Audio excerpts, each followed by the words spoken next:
All right, so I'm with Don Maurer. I met him in 1995, probably. But anyway, you have some history with the railroad. You worked for the Rock Island Railroad. What year did you start here in LaSalle County, LaSalle, Illinois? I started for the Rock Island in 1965. 1965, okay. Yeah. Wow. I hired down in Blue Island. Blue Island, yeah, okay. I had to go to Blue Island as a fireman. Fireman. They were still hiring firemen at the time. Okay, so you went from Blue Island to Silvis, or? No, after I left Blue Island, I probably did about, maybe 8-9 months driving back and forth from Peru to Joliet. And I worked an afternoon switch job up there. Oh, okay. And then after that, I was able to hold the Peoria local as a fireman down in Peoria. Oh, okay. I worked that for quite a while. I can't remember how many years. I probably worked that for 2-3 years. Let me think. I'm trying to remember what year I got promoted. I think I got promoted in 1969.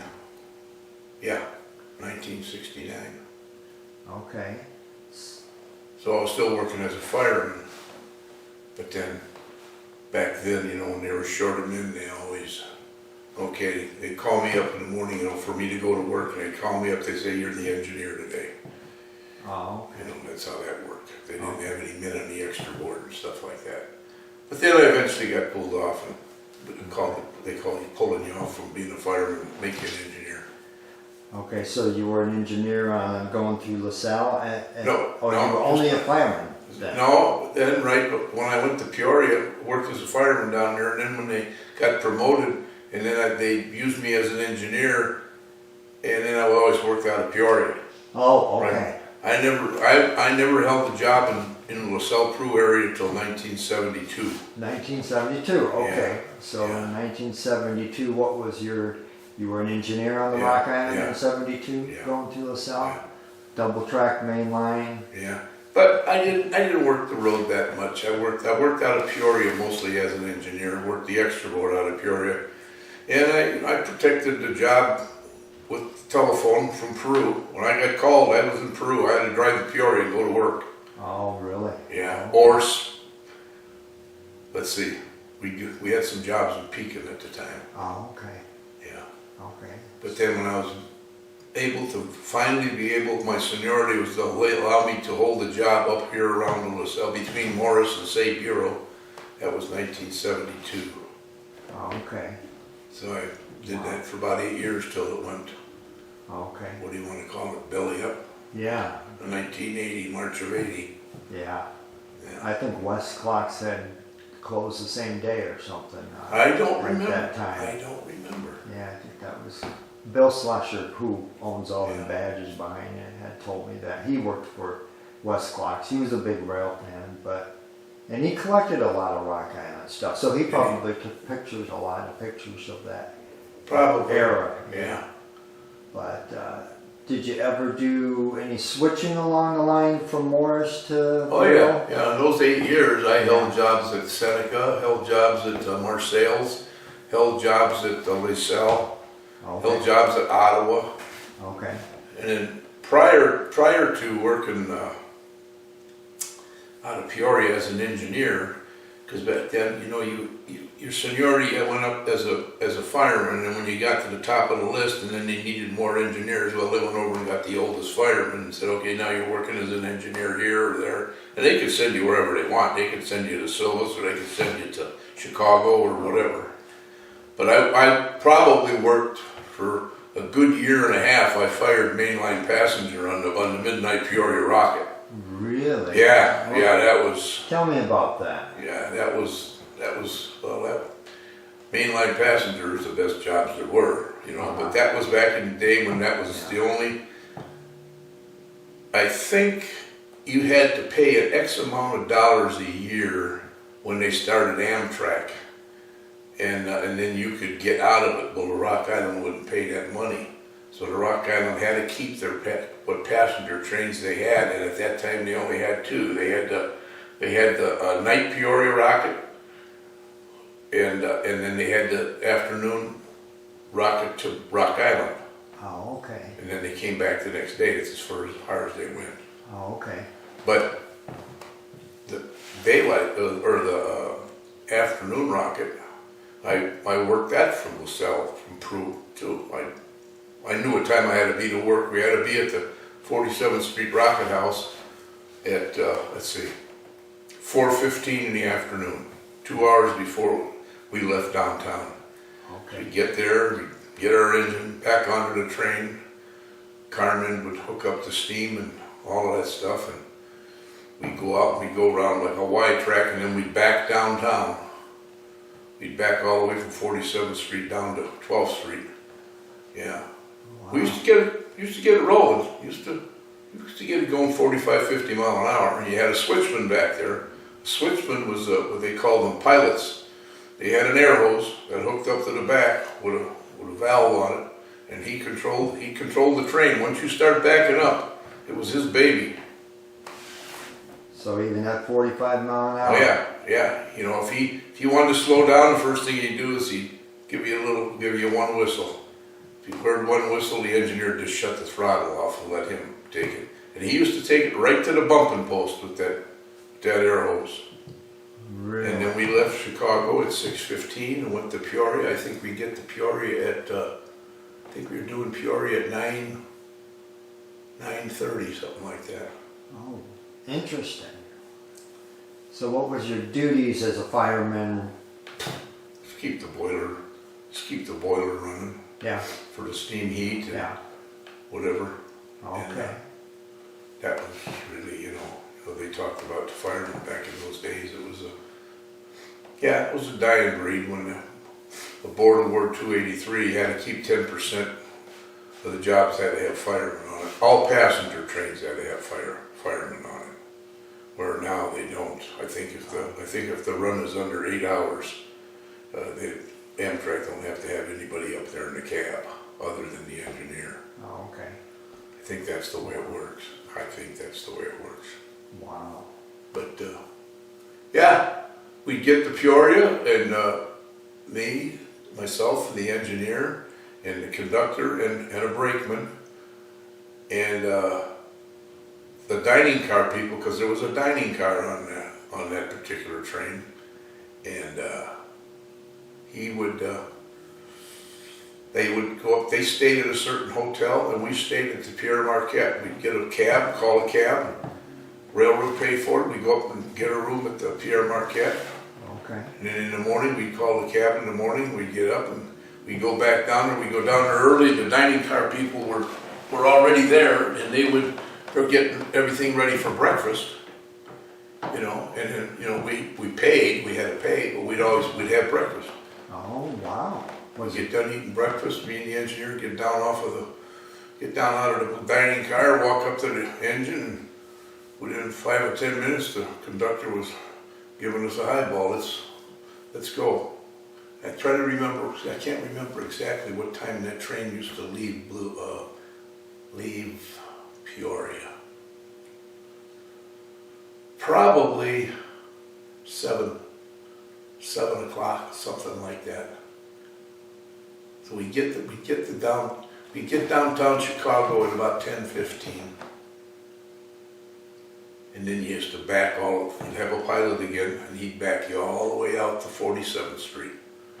He'd back you into the coach yard out there, and they'd cut the train off, and we'd pull the engine closer up to the roundhouse and get in our cars and go home. Okay. So I would leave, say on Monday, I would leave home at 2:15, just to give myself enough time, and drive to 47th Street. All right. Okay. And so I was gone from quarter after 2 on a Monday, and I'd get back home probably about 12:15, 12:30, Tuesday. That's when I'd get back at Peru, Illinois. Really? Yeah. So I was gone about 22 hours, and then I'd be home about 26 because I went to work again the next day. Oh, wow. Okay. We worked every day. We worked 28 days a month. We used to get one trip off one round trip off a month on that particular job. And there was two sides to it, you know. We went to work one day and there was another crew that went to work the next day. Gotcha. But yeah, we get one trip and we could pick what, we call up the crew dispatcher and say, well, we want off next Friday and Saturday. We wouldn't go out on Friday, so they'd have an extra board, somebody take care of it. And then naturally at the holiday time, you always took off the holiday, you know. Interesting. But yeah, we're 28 days a month. Pay was good. You didn't work a lot. It was, and a particular engineer I worked with was a guy named, well, I worked with two different engineers. The first one I worked with was a guy named Charlie O'Connor, an old Irishman from Chicago. Pinstripe overalls, pinstripe hat, red bandana. Wow. And he loved kids. And when we pulled into the depot, when we were going to Peoria at LaSalle, because we used to pick up mail there. So we'd be there for about, maybe 10, 15 minutes. And there'd always be kids. And my son inclusive, because we lived about 2 or 3 blocks up the street. My wife used to come down with my son. And there was always kids there. Charlie'd get off of the engine, and he'd walk up just a little ways. He'd have to walk up there, and he'd have 2, 3 bags of candy. You know, let the kids dig in there and get candy and all that stuff. That is cool. Yeah. Wow. Yeah.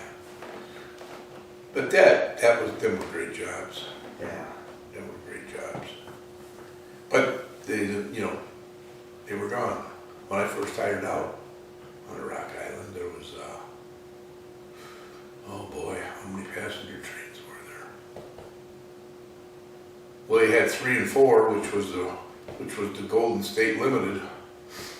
That's the one that ran all the way to Tucumcari. Okay. And then from Tucumcari that on into Los Angeles, that ran on the Southern Pacific. All right. I think that's probably pretty close to what the old, that wouldn't be what the old Chief was, because the Chief was the Santa Fe. The car out there, the Golden State, that's from that train. Is it? Yeah. Yeah, that used to run that line. Okay. I should take you in there. That was that was all high seniority stuff. The only time you ever worked that is off the extra board or something like that. They run short of a fireman. I never did work mainline passenger as an engineer. And but as a fireman, you'd luck out once in a while and you'd get called. But you had, in the morning you had, I don't even know if I can remember it. In the morning you had the daylight rocket that ran to Peoria. That ran to Peoria and came back that afternoon. And let's see. And you had the Golden State. And I think it left in the afternoon was the Rocky Mountain rocket that ran to Denver. Okay. It ran to Denver. Wow. And then there was you had the night rocket to Peoria. Quite a few. And all of the ones that went west naturally stopped at Rock Island. But then there was a night train. I think it was called number 9. It only had one passenger coach on it. It was a mail train is what it was. And I don't know where it ran to. I can't remember where it ran to. But it left like 8 or 9 o'clock at night out of downtown Chicago. Okay. And went somewhere to come back on number 10 the next day. Okay. But it was a mail train, that's what it was. Okay, so when was the last year of the passenger trains on the Rock Island? Do you remember? I don't know. You know what? Let me think. Was it? Did you say it went beyond Amtrak when they came in 70? Well, Amtrak was in existence at the time, Okay. and you had to pay if you wanted to join Amtrak. I don't know what they meant by joining Amtrak. I really don't know. You had to pay $1 million. Wow. And back in that time, I suppose $1 million was a lot of money. And the Rock Island elected not to pay the $1 million. Okay, you had mentioned. So they had that. to keep the passenger trains that they had, which was the two, the one going to Peoria and the one going to Rock Island. Gotcha. Yeah. Okay. And then when those were done, you went to freight service. Yeah. Okay. Yeah. When I got, well, they were still operating when my name finally got to the top of the list to work as an engineer. And I'd work as an engineer, so naturally whatever firemen were left, they could bid on, they'd bid on those passenger trains. And I'm sure most of the time they were from Chicago, because there wasn't anybody else down here, Yeah. Me and Dee Brown were the last ones, other than Eddie Brown, who hired out. Eddie Brown didn't hire out till maybe not too long before the Rock went belly up. He might have only had a couple of years on the railroad. Okay. And how far back do you remember Eddie Brown? Probably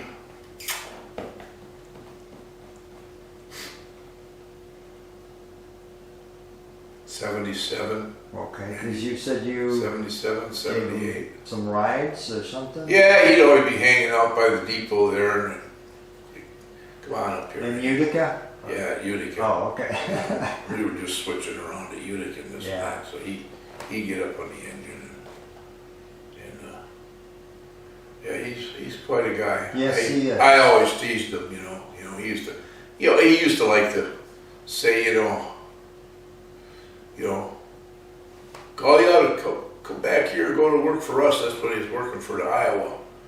I said, well, why would I want to do that?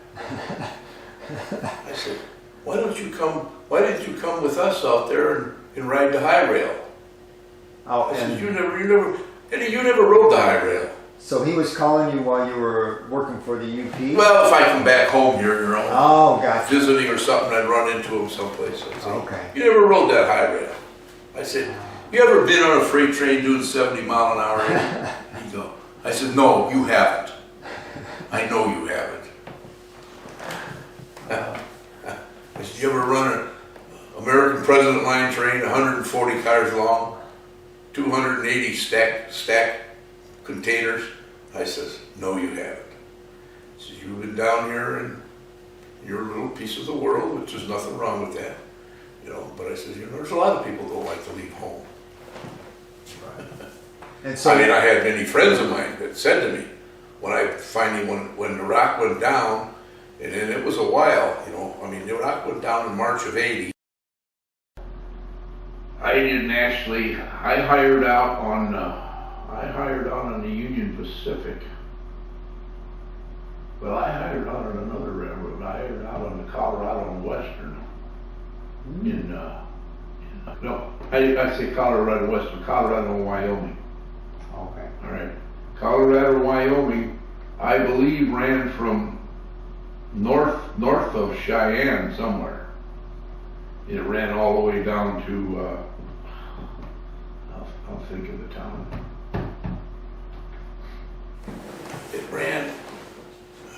There was a steel mill down there, and it was all switch engines. And heard about it, and I was out there, and I was staying at that D. Brown because he lived out west on by the Georgetown Loop. He was running that steam train up and down the Georgetown Loop in the summertime, and so I found out about this, and I went over and ended up getting hired. And gosh darn, I can't think of the name. Probably have to get a map out and look at it. Anyway.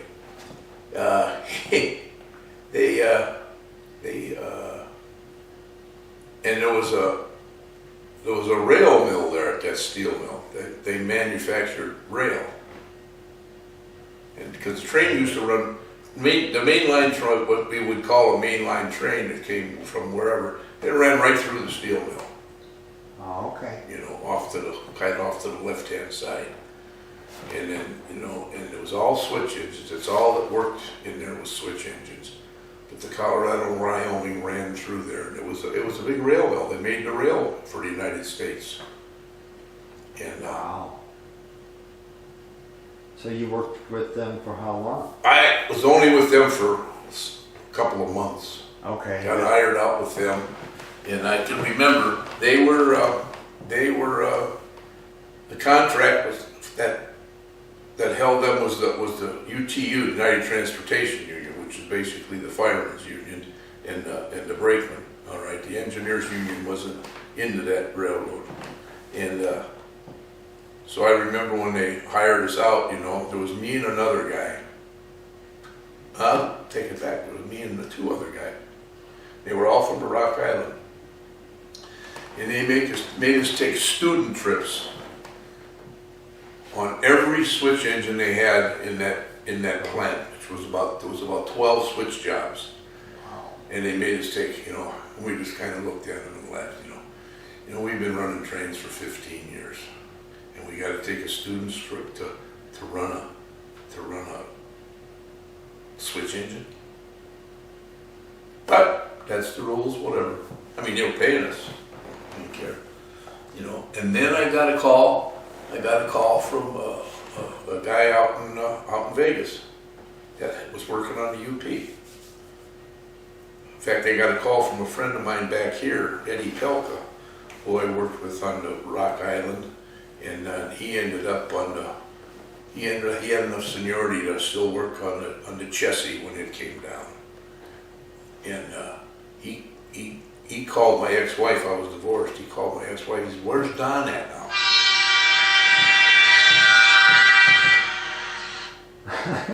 He called my ex-wife, and she said, "Well, he's in Colorado." He says, "You got a phone number for him?" She said, "Yeah." So she gave me a phone number, and he called me up, and he said, "Hey," he says, "McIntyre said that they're hiring on the UP." He just called me and asked me where you might be.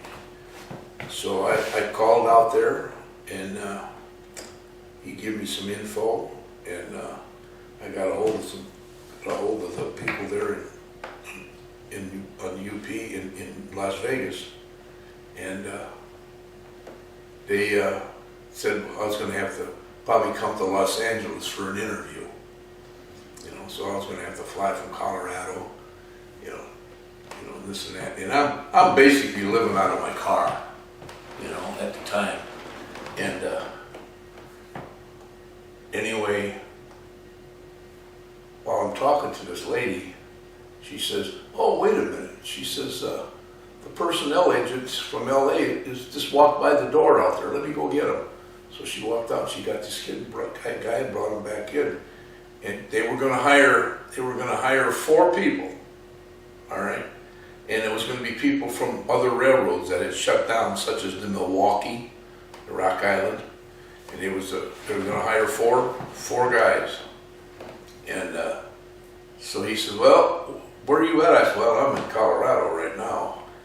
And I says, "It's going to take me a little bit to get situated to fly out to Los Angeles, you know." And he says, "Well, let me interview you over the phone. Let me interview you over the phone." So he interviewed me over the telephone, and he said, "All right." He says, "We're going to make a decision within a week." He said, "We got 5 guys right now. There's 5 guys applying for the job. We're going to pick 4 of them." He says, "So you call back here to," Sam was her name, she was the clerk. He says, "You call back here and talk to Sam on such and such a day," which was about 10 days from then. He says, "And she'll be able to let you know, yes, no, what if, or whatever." I said, "Okay." So I went back to work on the thing, and I was working a freight job with an engineer, and we were out of, I almost had the name of that town. We'd run to San Antonio, Texas. We'd run to, where the heck's the other one? I'm trying to think of the colleges right there. Anyway, there was 3 places we ran. And they weren't all good jobs, you know, but they were a job. And so I was out of town. I was on the road with this guy when I had to call him, and we were sitting around the rooms the motel where we were at, and I said, "I gotta go call the UP and see what they got." So I called up this lady and told Sam who I was, and she says, "Yeah, okay, I remember." I remember so-and-so talking to you. She said, well, how would you like to be an engineer on the Union Pacific Railroad? I actually got some tears in my eyes. She says, because you were one of the 4 that they picked. Very, She says, very nice. she says, you gotta be, she says, you're gonna have to be here in Vegas. And she gave me a time limit, which was about maybe 4 days from then. She says, to take a physical. She says, if you pass the physical, she says, you're hired. She says, then if you're hired, then they'll throw you through a rules class or whatever. I said, okay. So I got off that phone, and so happened, I told the engineer that I was with, he says, well, you lucked out. I says, why is that? He says, we just got the call that we're deadheading back. We don't have to work back. So we got a van or a bus or whatever. We deadheaded back to where we were at in Colorado, and I was able to go to where I was staying and pack up what was mine in my car and head for Las Vegas. What year? It's about 82. Oh, 82? Yeah. Really? About Okay. 82. Very Yeah. interesting. Yeah, because I'm pretty sure the rock went down March 31st, 1980, and my seniority date on the UP was May of 82. Okay. Yeah, so it was a little over a year. Very interesting. Yeah. That's when they still had the big yard there. In Vegas? Yeah. Yeah, they had pretty several big switch yard. engines that worked there, and Yeah. a yard there, and so I went to Vegas, and So you passed the physical. I went to. Okay. They put us on student trips. Oh no, they passed the physical, and they needed, because they had needed engineers, so they pulled engineers. There was no firemen available. They pulled the guys off, and they were working on as engineers. And so, of the 4 of us that were there was one guy that had more seniority than me on the railroad that he was on. All right, and then I was the second guy. They took two Milwaukee guys and 2 Rock Island guys. And the one Rock Island guy, Signor was his name. He's down in Texas or someplace. I'm not right now. He calls me every once in a while. He's a beauty. And his dad was on the Rock Island. His name, if you ever have a Rock Island, old Rock Island roster, his dad's name was Daniel Signor. His dad was this one class individual. Yeah, and so we got hired, and then they needed firemen. All right, they needed 3 firemen. They needed two on the ones that run out of Vegas, Amtrak that ran out of Vegas to Barstow. All right, you'd run to Barstow, you'd leave in the morning, you'd go to Barstow, you'd come back in the afternoon. Next day you were off. You worked one day, the next day you were off. And then one of the jobs going to Milford. Okay, sure. All right. So knowing McIntyre, he says, well, if they're gonna, because they walked in, they said, all right, what Amtrak job do you want? Well, McIntyre had told me, he says, a couple of guys that were the engineers on there, and there was a friend of mine at the time whose sister lived in Vegas, and she was going to get married in a couple of weeks, all right? And he was coming out there, so I went to see her in Vegas, and she says, he'll be out for the wedding. She says, you're coming to the wedding? I says, yeah, I'll be at the wedding. And she says, I'm not telling Bob that you're here. I says, okay, all right. So I says, I took the job that I knew would be off on that particular Saturday that she was going to get married. Oh, okay. All right. And then this Clark Moore was the other guy. He had more seniority than me. He had his first pick. So I said to him, I says, hey, take whatever job you want, but let me have the Saturday one, the one that goes to work on Friday that week, and then be off on Saturday for this wedding. And he says, okay, whatever. Well, it so happened when I did that, I ended up working with the #1 man in seniority on the Union Pacific Railroad, Jack Daly. Jack Daly was probably by far the best engineer I ever worked with in my life. Wow. This guy was one class act. He wrote a book on how to run a train down, and I have it somewhere in my stuff. In fact, if I ever find it, I'll give it to you for you to make a copy, because I want to give this book to somebody. Okay. And he wrote a little, well, the book might have been about that thick, but it was how to operate a train down Cajon Pass. Oh wow, really? Yeah, this guy was something. He was the best I ever worked with. Wow. Jack Daly. Okay. Yeah, he was number one at that time. He was number one in seniority on the UP Railroad on our division, and our division was California to Vegas. We had seniority in Los Angeles also. Oh, did you? Yeah. Okay. But that only lasted for a while. You know, I worked that passenger train. You go to work, you end up getting a job, and you go to work fire and mainline passenger. Wow. So you worked the Desert Wind? Yeah. I didn't know that. I worked that thing for about 4 months. Okay. And then they put us in engineers class. Oh, okay. They sent us up to Salt Lake City for 3 weeks to go through the UP's engineer class. Oh, okay. And when we come back, then we had the fireman jobs weren't open. They made us go out and start taking student trips as engineers, learning the lay of the land for running trains and stuff like that. But see, that only lasted about a year. Wow. That's when Reagan came into.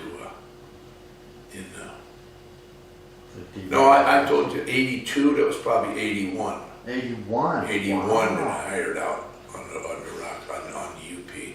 That's when we moved to Vegas. Is In it? 81. Yeah, because what did I tell you? The rock went down March of 81, or 80, and a little over a year later in May, it was May of 81 where I went to work for them. Okay. And by May of 82, I was furloughed. Oh, okay. I never did work as an engineer. Never did work, was promoted to an engineer, Yeah. and got my seniority as an engineer, but never did work a job as an engineer in the UP. Okay. And that was when Reagan came into office, and everything kind of slowed down. You know, he kind of put the squash to a lot of things to straighten things out. You know, I remember, they all hated Reagan. You know, he sent the air traffic controllers. The air traffic controllers signed a contract that they wouldn't strike, and then they struck. So they broke their contract. Yeah. You know. Anyway, but when I got called back to work, I was off for 4 years. I was off from 82 to 86. Really? Yep. 4 years. I came back here because my mother was still alive. You know, so I came back here. I didn't stay out in Vegas. And when I came back to work in 86, I never made so much money in my life. Wow. I could work every 8 hours. And you were an engineer then? No, I was working. They started to use engineers again, but they had places they were moving people up, and I was working as a hostler at the back shop in Los Angeles, California, downtown LA and East LA. Really? Down there in Cheech and Chongville. Really? Yeah.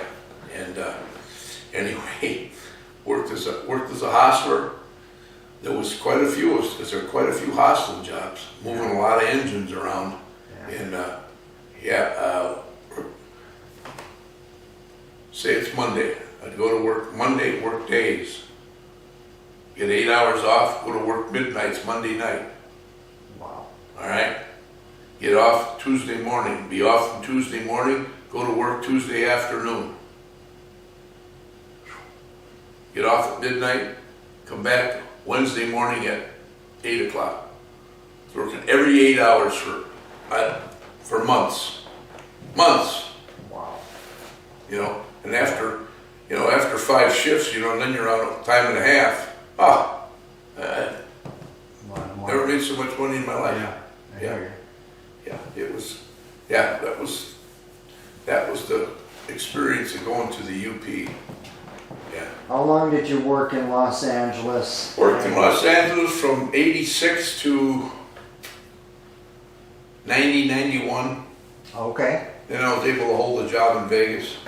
Okay. Then went up to Vegas. All right. So if we okay, you're working from Milford to Vegas to Caliente. Those were your jurisdictions there. That's where you worked from. No, in Vegas you worked from, we worked from Vegas to Yermo, which they said was west.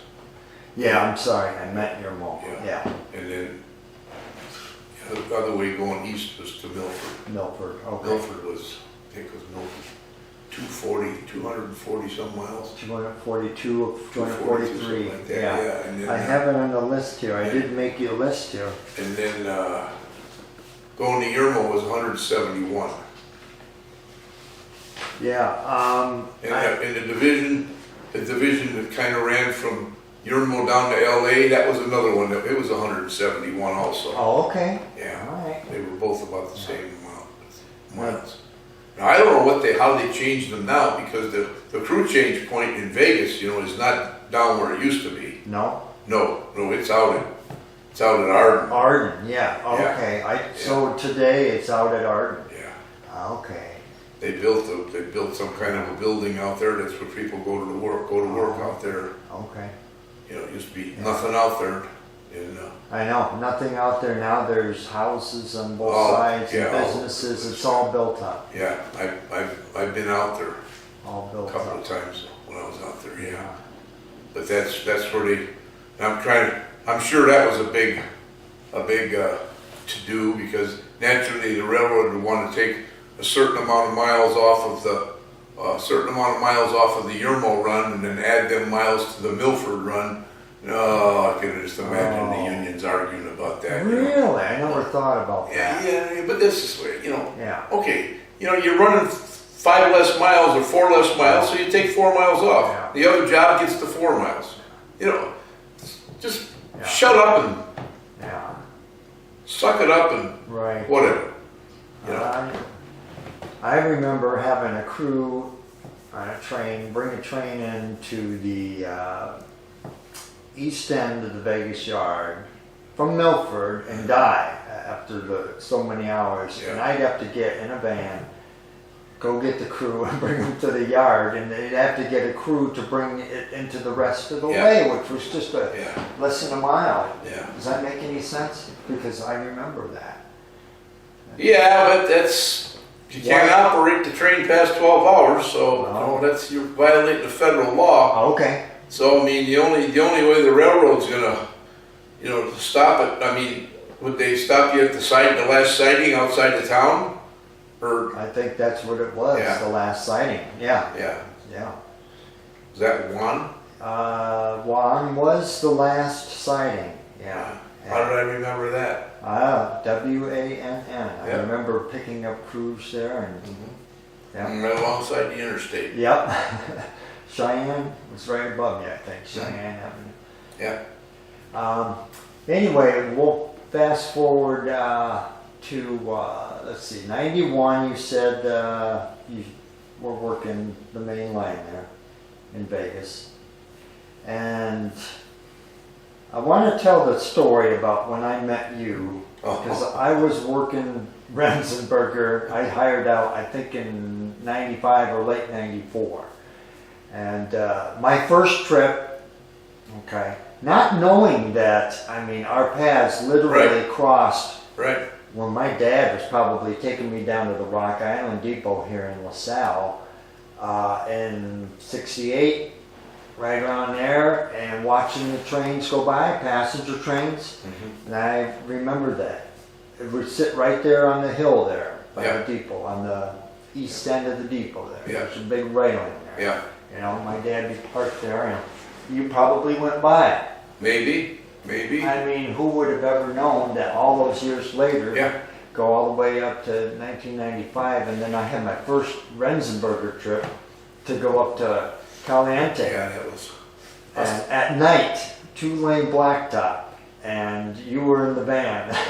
And we got to talking, and Yeah, we found out that we were from the same area. Yeah, he said something in Illinois. He says, "Oh, Illinois, where'd you live in Illinois? LaSalle? Huh? Really? Really? Yeah." And didn't you have? I told my son about this. I was talking to my son on the phone last night, and you know, he asked me to talk about this, and I said, "Yeah," and I told him what I was going to do today. I said, "I never told you that story." He says, No, you haven't, you know." He says, and that's what him and his son talk about all the time, because my grandson always tells people, he goes, "I've never heard so many stories in my life as when I get around my grandpa." He's got more stories than most people. And so I start telling him, I said, "I never told you that story about meeting Ray Tutaj." He says, "No." So I proceeded to tell me, and he's going, "Are you kidding me?" I said, "No, I ain't kidding you." I said, "Yeah." I said, "And the best part," I says, "he just lived down the alley," I says, "from where Grandma Tessie was born and raised, you know." Yeah. You know. Yeah. That was just amazing. Yeah, really. But you broke the ice for me because I was nervous as hell going up there at night with complete strangers in the van. Yeah. And boy, once we got to talking, we were there and it was like, holy cow. That wasn't an easy trip up there. That was a long trip. Yeah, it was. You know, driving wise. You know. Yeah, that is. Caliente at night, 150 miles. Yeah. Yeah. And sometimes I don't think we went through Rainbow Canyon. Did we? Did we just go straight I can't to remember. I don't think Caliente so. on the 2-lane blacktop? I think. Yeah. Yeah, but there were times I'd have to go into the middle there. Oh yeah. You know, Elgin, Carp, and all Down in there, that. yeah. You had to come back out of there, dirt, and whatever. So much for Omaha Freeway. One of the Yeah. crew says, "Oh yeah, you just take the Omaha Freeway." I thought, "Oh, this is swell. The freeway up to the Carp, Yeah. Elgin." I got on the road at Moapa there, and it's a dirt road. Yeah.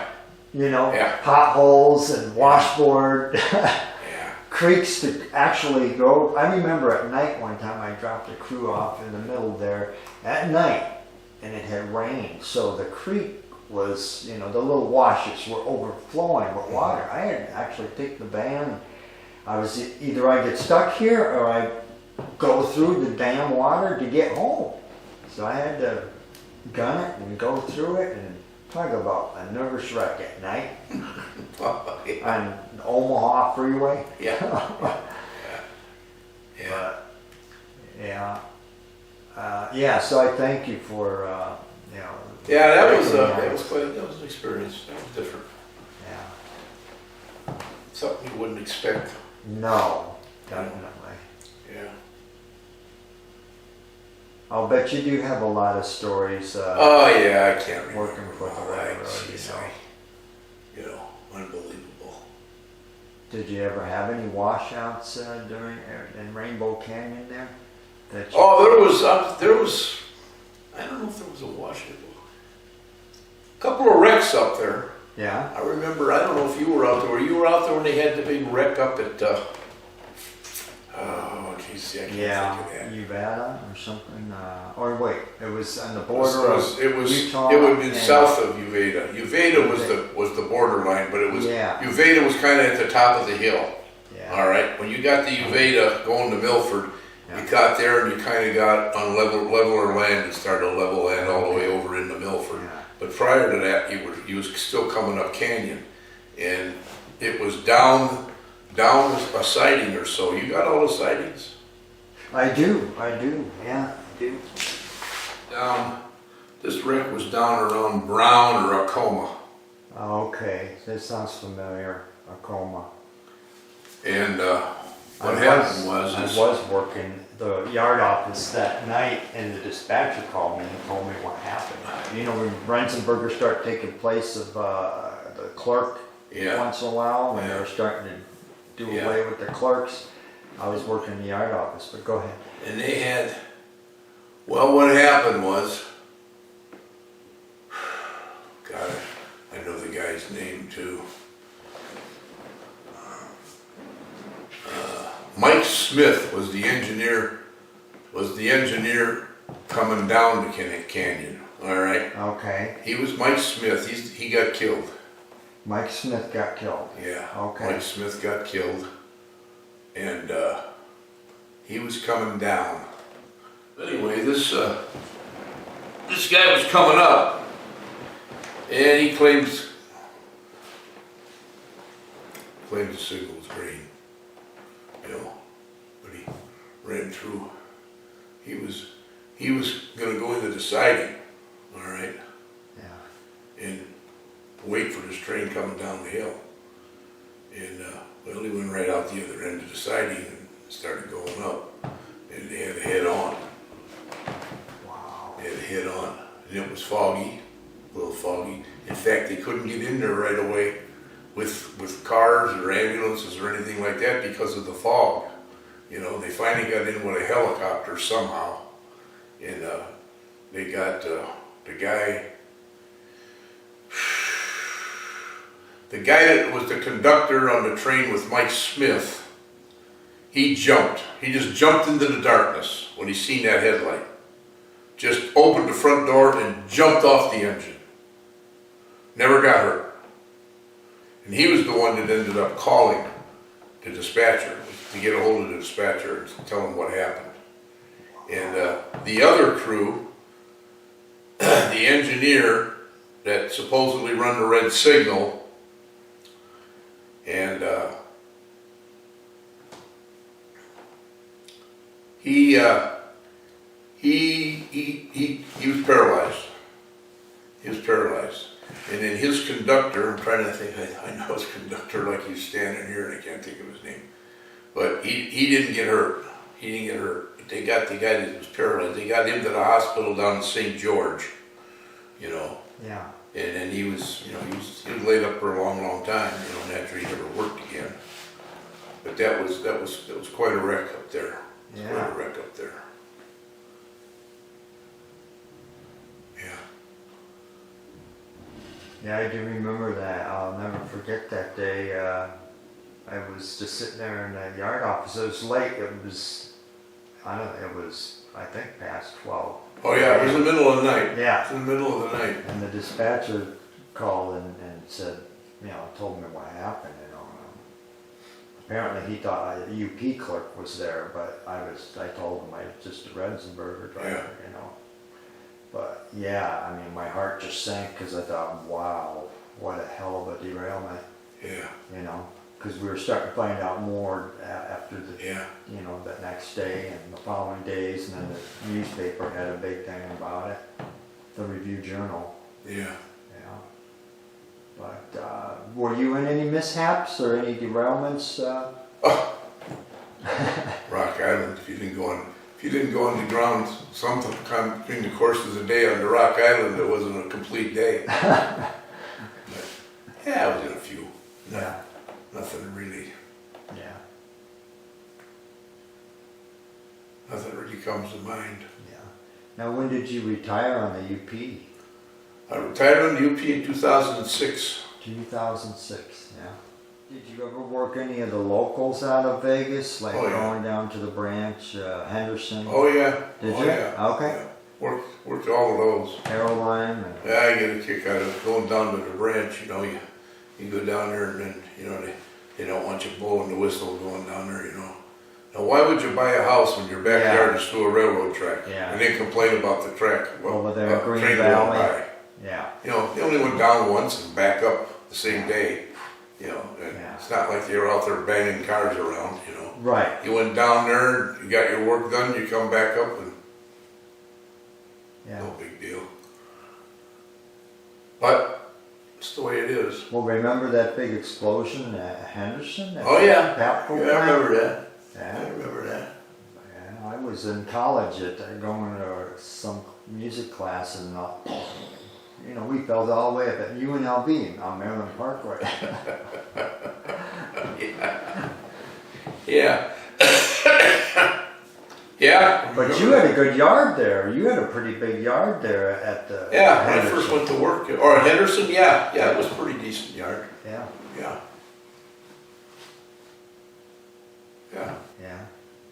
And let's see, what were the other branch lines there? You went, or the little, well, there was one at Arden. There was a spur at Arden that went up the hill there. Did that just was a dead end? That was a dead end. Yeah, okay. Yeah, that was a dead end. The only one that went down was the down there, and then when you got out east of town going towards Milford, you know, there was locals out there. There was a couple of locals out there because there was different things, but they worked right off of the main line. Okay. They didn't really have any big yards and stuff, you know. They used to get main line time to come out on the main line and do what they had to do. Okay. And now, what about the Moapa local? Did you go down to Ute, or where? Not Ute, but Lake Mead Lake, from Moapa. oh yeah, there was one down that way. That's right. There was a sand plant down there. Yeah. There was a sand plant. I had to take a crew one time there. That's how I knew about it. Yeah. One time. That was it. That's right. Way down the end of Lake Mead. Yeah. Yeah. Yep, there was a sand plant down there. So overall, would you say you had a good time working for the railroad? Oh yeah. It was good. You know, not everybody can do it. You know, Right. the hours that you gotta Yeah. put up with. What would be your advice to a young person that wants to get into railroading today? You know, of course, I it's don't different. know. I don't know. My railroading was different than what it is naturally today. I know I wouldn't enjoy it now as much as I did. Right. You know, because the railroads, all they want to do is run long, heavy trains. You know, so when you're talking long, heavy trains, you're talking 50 mile an hour. You know, Wow.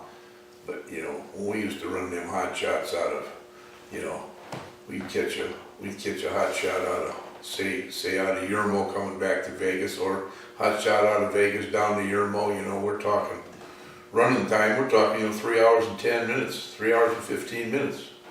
From the time we leave Vegas, we're in Yermo 3 hours and 15 minutes. I know. Because we were cooking. You We were guys cooking. were cooking out there. Yeah. You had some You know, good the hardest part was climbing the hill.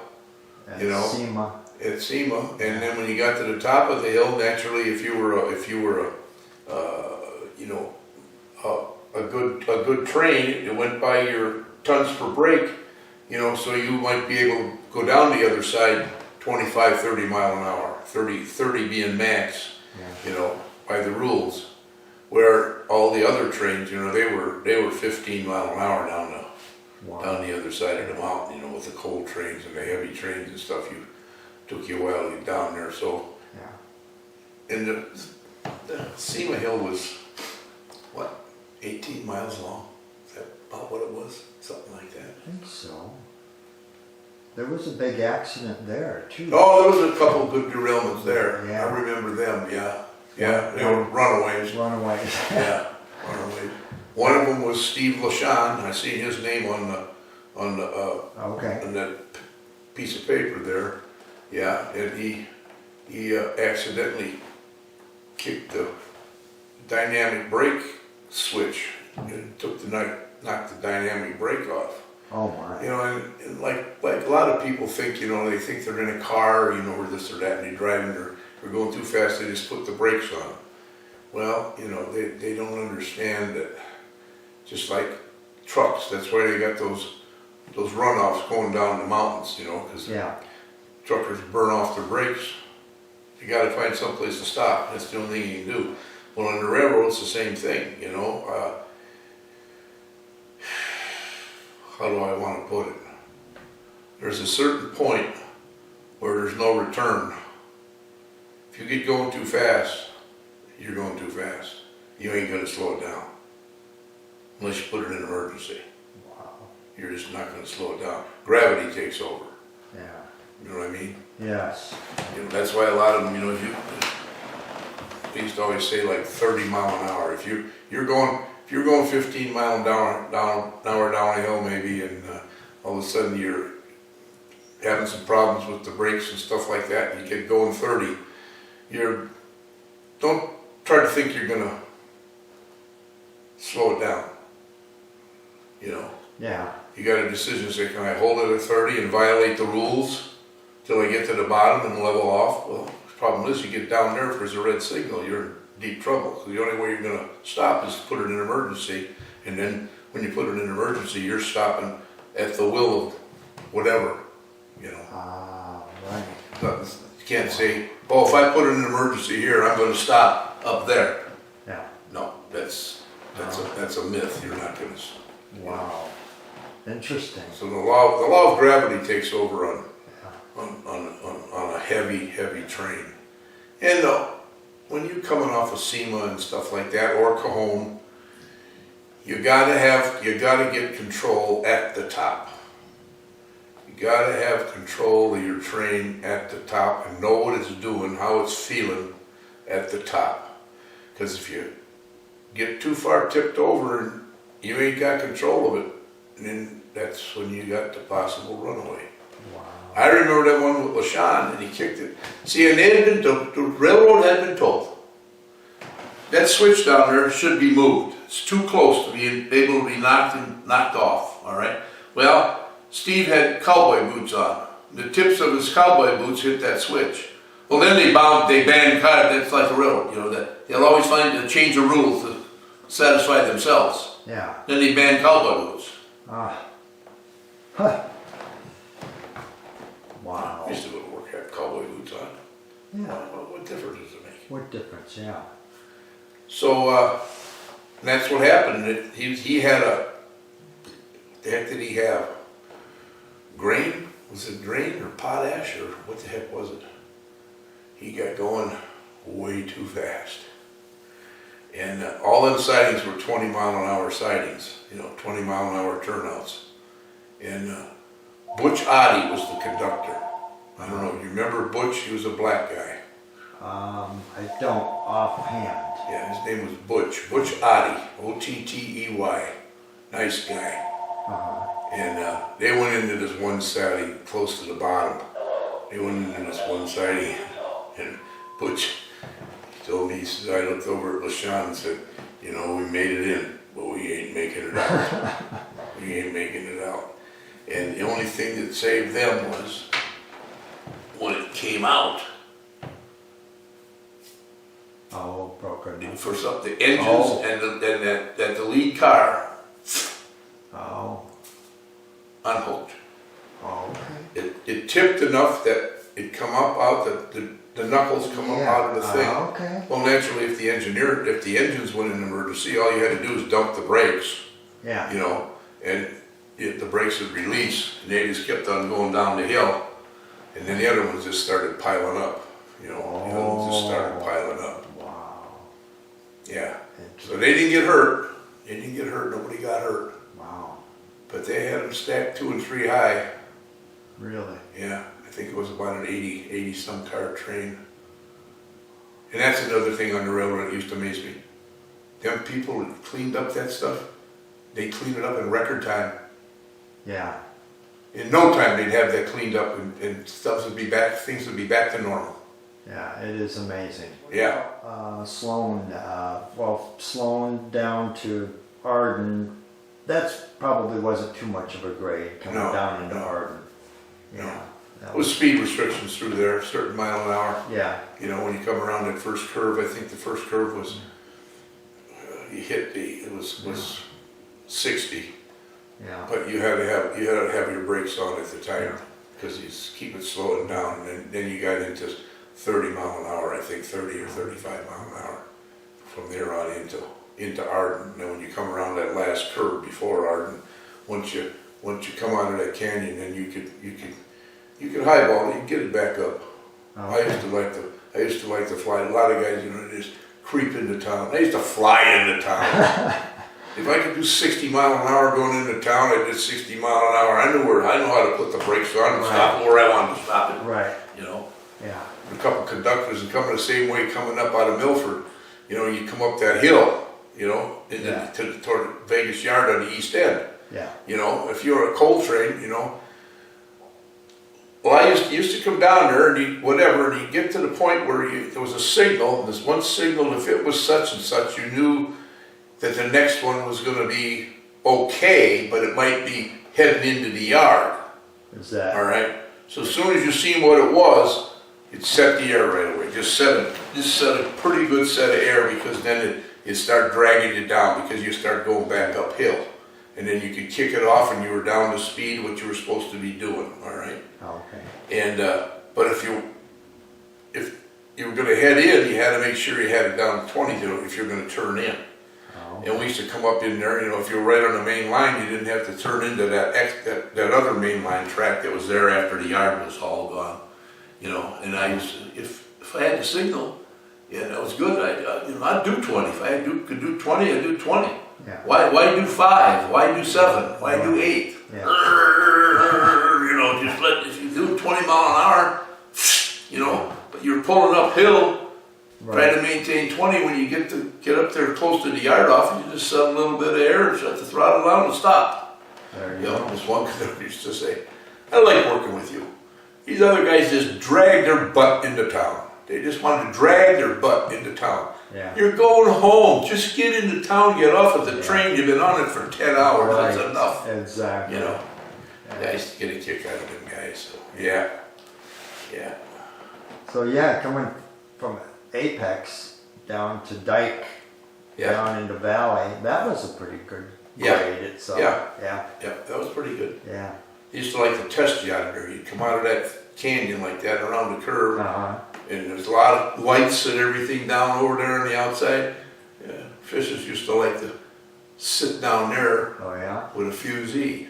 Oh. Fusee. Really? Oh. And you're not looking off over here. You're looking ahead of you, because you're coming up and you're going to go around the curve. Right. Well, then you come around that curve, all of a sudden down there amongst all that crap, you see somebody out there with a fusee, and you got to stop.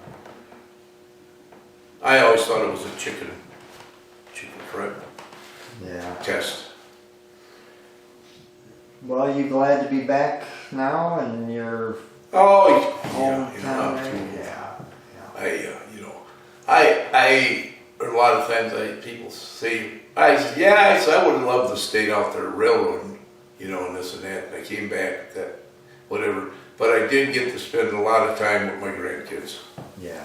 Spent a lot of time with my grandson and granddaughter. They at the time they lived up in Downers Grove, and I used to go up there a lot. Youngster, he played ball. You look up and see if you can find somewhere in the archives of articles written in Trains Magazine by D. Brown or D. Forrest. Okay. I will. I don't know if it'd be D. Forrest or not, because he didn't like his name. Yeah. He didn't like his name. All right. D. Brown. That sounds very familiar. I should know it. If he worked for the Milwaukee, you said he worked for the Milwaukee. And I don't know how long he worked for Milwaukee. Right, I really don't know. Okay. Yeah. But he worked for the UP until he was working out of Ottawa area with me, and when the rock went down in '80, and then that's when he ended up going out west, because his brother was out there. He went out west, and he got on that Georgetown loop and stuff like that. Yeah. Messed around with those people. He knew the people that owned it and all of that. Wow. And this and that, and then he decided he was going to pursue getting on Amtrak, and he got the job done. He ended up getting the job. Wow. And he retired from that. And retired from Amtrak. I never did ask him if he had 30 years in. So if he hired out in 65, like I did, and went to 80, so that's 15 years. And let's say he had a couple of years on the Milwaukee, that's 17. So all he needed was another 13 years. You know what? I'll bet he had 30 years in. I'll bet he got 30 years in. Wow. And got a full pension. Wow.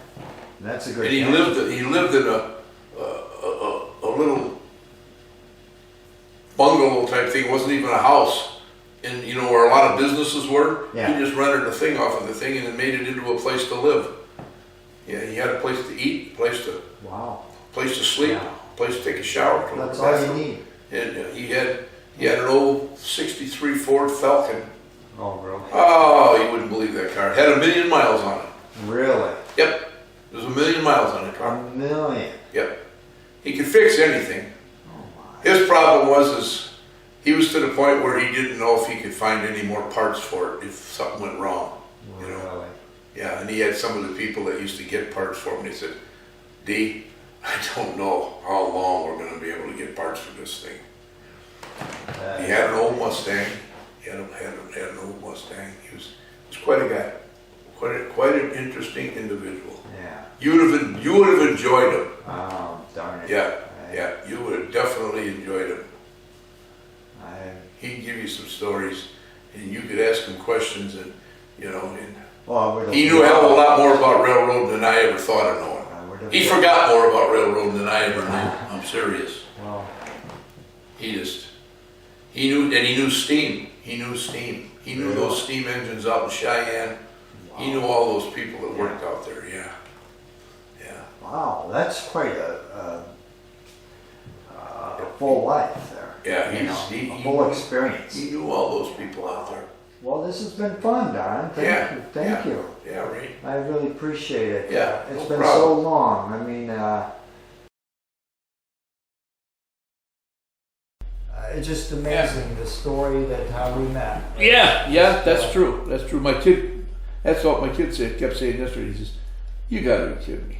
Yeah. He says, I gotta make sure when next time you see Jacob, you tell Jacob that story. I said, that'll be another story for Jacob. Yeah. He'll just look at it and go, my grandpa's got more stories than you ever heard of. That is cool. Yeah. All right, I'm gonna shut things down here. Okay. Wonderful.